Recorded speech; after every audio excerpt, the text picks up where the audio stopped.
मान्छेमा सबैको धेरै कला भए तर मेरो केही कला भएन यार। न नाच्न जान्नियो, न गीत गाउन जान्नियो, न एक्टिङ जान्नियो, न बोल्न जान्नियो, केही जान्निएन हैन। अब त केहीमा नि केहीमा चाहिँ सिक्न पर्यो भनेर आज चाहिँ मैले यो मिनी माइक DJI को मिनी माइक चाहिँ किनेर ल्याएर आएको छु। यहाँ छातीमा नि टाँसेको छु। कस्तो आवाज आउँछ त्यो पनि थाहा छैन। रेकर्डिङ भइरहेको छ। अब जस्तो आए पनि मेरै आवाज हो, नआए पनि मेरै आवाज हो भन्ने मेरो ठम्मै छ।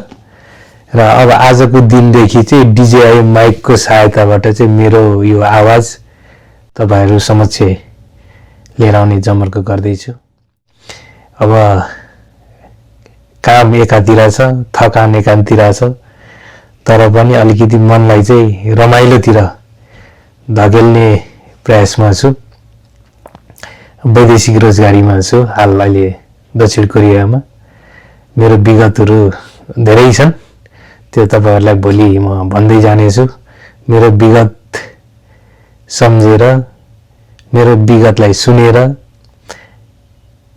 म आफै पनि कुन ठाउँबाट कहाँ आइपुगे, कसरी के गरे भन्ने कुराहरु चाहिँ म आफैलाई पनि कहिले त पत्यार पनि लाग्दैन। त्यही भएर यो भाग्य र कर्म सँगसँगै कतकता जोडिन्छ, उत्तुतै जोडाउने हो। त्यसपछि आफूले जे कर्म गर्दै गर्ने हो त्यही फल पनि भोग्दै जाने हो।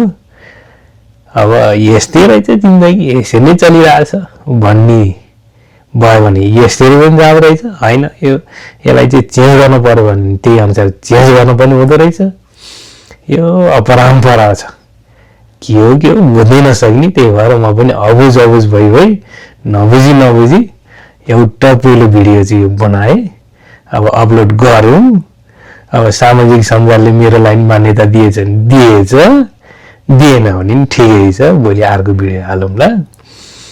अब यो हाल्ने क्रम अब चाहिँ चलिरहन्छ। सुरुवात भयो। अब मन पराउनेले मन पराइदिनुस्, नपराउनेले नपराइदिनुस्, जे गर्न पनि पाइन्छ। खुल्ला छ।